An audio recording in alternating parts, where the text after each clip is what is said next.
Ayan, like and follow kayo kay Young Kido. Ayan, God bless you. And 100 million followers agad dyan. Thank you, thank you. Basta keep grinding lang, keep grinding. Let's go. Ito ako, habang kausap ang isa sa mga sikat na creator sa Pilipinas, si Sergey Bin. Bago tayo magtungo sa kwento, paano ko ba nakausap si Sergey Bin? Ganito kasi yung naging plano namin. Kamakailan ay niregaluhan ni Jose Guanzon ng customized guitar si Sergey Bin. Pagkita ni Sergey Bin dito ay agad siya nagulat at natuwa. Kaya napaisip kami, paano din kaya namin mapapasaya si Sergey Bin? Ang naisip namin dahil niregaluhan ni Jose Guanzon ng customized guitar si Sergey Bin, kami naman ay magko-customize ng guitar pick. Kung si Jose Guanzon ay nag-customize ng gitara, kami naman ay magko-customize ng pick sa gitara. Kaya from QC to Cabanatuan ay bumiyahe kami para makapunta sa lugar ni Sergey Bin. Makalipas sa 3.5 oras ay nakarating na kami dito. So ayun guys, dumating na kami dito sa Nueva Ecija, Cabanatuan. And as of the moment, naglalakad na kami papunta sa bahay nila Sergey Bin. And I hope nandun sila ngayon dahil kung wala sila, sayang ang punta natin. Sumakay na kami sa tricycle papunta sa bahay nila Sergey Bin para di na kami mapagod maglakad. Pagdating namin sa lugar nila Sergey Bin ay biglang umambon, kaya nagtambay na muna kami sa gilid. Makalipas ang ilang minuto ay tumila na din yung ambon. So ayun guys, dito na tayo sa Cabanatuan, from Quezon City to Cabanatuan. Ngayon, nandito na tayo sa lugar nila Sergey Bin. And ang pinaka-inaano na lang natin, sana nandito sila Sergey Bin ngayon. Sana maabala natin sila kahit saglit. And excited na ako sa ibibigay namin kay Sergey Bin. And sana ma-appreciate mo to Sergey Bin dahil pinaghirapan namin to, binigay namin yung effort namin dito, dugot pawis para dito. And sana ma-appreciate mo. Excited na ako sa magiging reaction mo. Yeah. Tol, ano kayo magiging reaction ni Sergey Bin sa ibibigay nating pick doon sa gitara niya? Kasi customized yan tol, nandyan yung mga mukha nila, di ba? Sa tingin mo, ano magiging reaction dito ni Sergey Bin? So, sana lang maging masaya siya kahit simple lang yung bagay na to. Kasi actually, hindi naman to talaga pricey. Hindi naman to talaga ganun kamahal. Pero, yung effort is nandito. Yung effort na ibinigay natin, nandito talaga. Kumbaga may dito may nakapaloob ditong pangarap di ba? Yes, nandito nakapaloob yung pangarap na to So, hindi man to pricey pero malalim, mayroong mas malalim na kahulugan kaysa sa pera. Yes. Maya-maya ay pumunta na kami sa tapat ng bahay nila Sergey Bin para doon na lang mag-antay. So ayun guys, nandito na tayo sa tapat ng bahay nila Sergey Bin. I hope nandito sila syempre para maging worth it, maging successful yung content na binabalak natin sa kanila. And medyo kinakabahan ako pero nandito naman na tayo. Sana lang talaga nandito sila. Update ko kayo mamaya sa mga mangyayari. Tumambay muna kami sa tapat ng bahay nila Sergey Bin para doon mag-antay. Habang nag-aantay kami sa labas ay biglang dumaan yung kamag-anak ni Sergey Bin, kaya nilapitan na agad ito ni Basti para kausapin. Dito pinaliwanag ni Basti na mayroon kaming sorpresa kay Sergey Bin, kaya kami nag-aantay sa labas ng bahay nila.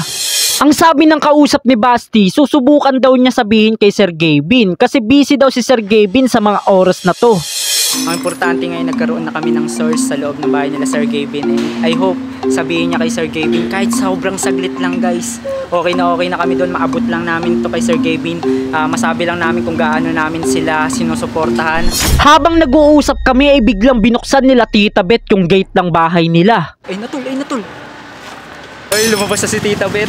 And ito na yung chance namin maibigay yung pick. Akala namin ito na yung chance namin, kaso may nilabas lang pala si Tita Bet kaya binuksan yung gate. Ayun guys, lumabas na si Tita Bet and tingnan natin kung anong mangyayari. And sana tawagin niya si Sergey Bin. Pero okay na kami doon, yung nakita lang kami ni Tita Bet para malaman niya na may nag-aantay dito. Ito yung bibigay namin kay Sergey Bin. Wow! Mamaya kabang-abang to dahil solid to. Pinaghirapan to yung edit and hindi siya masyadong pricey pero yung effort na ibinigay dito is sobrang laki. 100% effort yung binigay dito, kaya sana Sergey Bin ma-appreciate mo. Ito nga pala yung pina-customize namin na pick.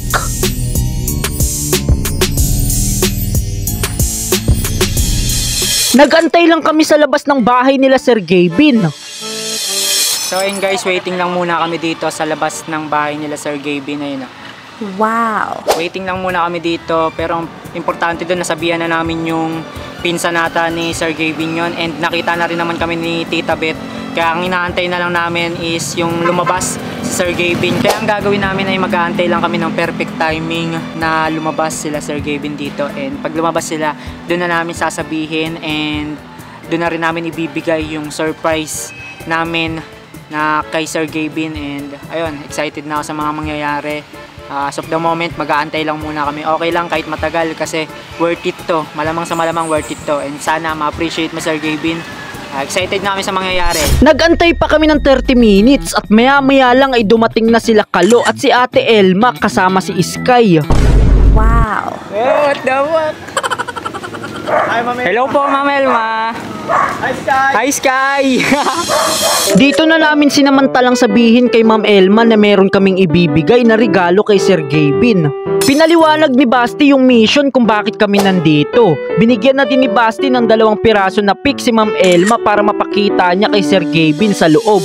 So yun guys, nakita na namin si Ma'am Elma and si Sky. Habang nagsasalita ako ay bigla nang lumabas si Sir Gavin sa bahay nila. Man lang namin saglit si Sir Gavin.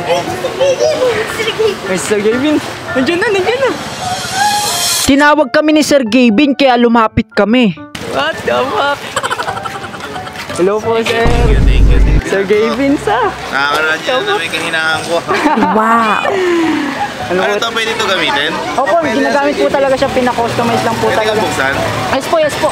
Habang kinakausap namin si Sir Gavin ay nanginginig kami kasi sobrang nag-goosebumps kami sa kanya. Hi, Sky. sir. Ano ka bitbit, brad? Wala ko ni Elma, sabi to, may ano. Mukha akong pic.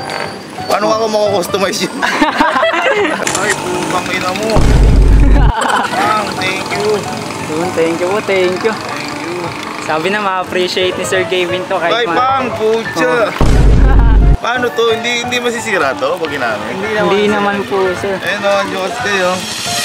Kitang-kita kay Sir Gavin na kahit papano ay naging masaya siya sa munti naming regalo. Habang kausap namin si Sir Gavin ay nagsabi siya na hintayin daw namin siya kasi may bibigay siya sa amin. Kami yung ano namin. Wait nyo. Tuwang-tuwa kami sa mga oras na to dahil finally nakita at nakausap na namin si Sir Gavin.